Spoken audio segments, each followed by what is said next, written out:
দিতে পারি না, তাই না? তা ঠিক। তো বিষয়টা এরকম যে আমাদের টাকা আছে, আমরা কিনে ইউজ করছি, যদি কখনো তারা বিক্রি না করে তখন কিন্তু আমাদের রিজার্ভ সম্পত্তিগুলো আমাদের অনেক কাজে দিবে।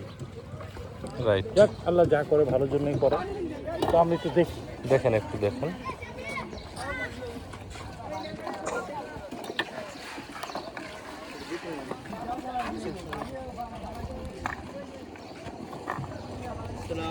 ওয়ালাইকুম আসসালাম রহমতুল্লাহ।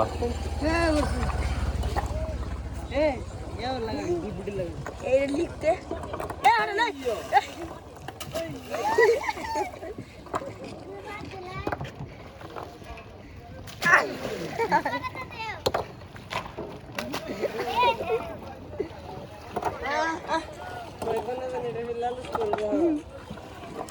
কি